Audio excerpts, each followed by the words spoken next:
ఒకప్పుడు రవీంద్రనాథ్ ఠాగూర్ గారు రైలు ఎక్కితే చిన్నపిల్లాడినే కదా, ఫుల్ టికెట్ ఎందుకు లేని హాఫ్ టికెట్ కొనుక్కున్నారు. కొనుక్కున్నప్పటికి ఆయన ఫుల్ టికెట్ కొనుక్కోవలసిన ఏజ్, కానీ హాఫ్ టికెట్ కొనుక్కుని ట్రావెల్ చేసి తండ్రి దగ్గరికి వెళ్ళారు. వెళ్ళి డబ్బులు ఇచ్చారు. తండ్రి లెక్క చూసుకుని అన్నాడు, ఇంత డబ్బు రాదుగా, ఇంత డబ్బు ఎలా మిగిలిందన్నాడు. నాన్నగారు నేను హాఫ్ టికెట్ కొనుక్కున్నాను.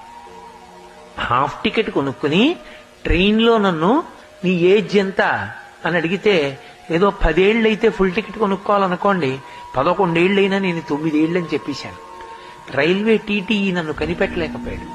నేను హాఫ్ టికెట్తో ఇంటికి వచ్చేసాను నాన్నగారు, డబ్బులు మిగిలి అన్నాడు. దేవేంద్రనాథ్ ఠాగూర్ ఏమీ మాట్లాడలేదు.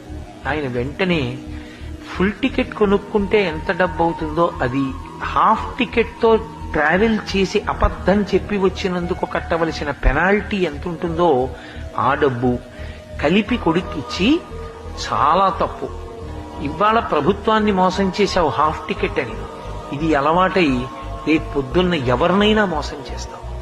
నాకు కావలసింది ప్రయోజనకరమైన కొడుకు తప్ప అబద్ధాలు చెప్పి డబ్బు సంపాదించే కొడుకు నాకు అక్కర్లేదు.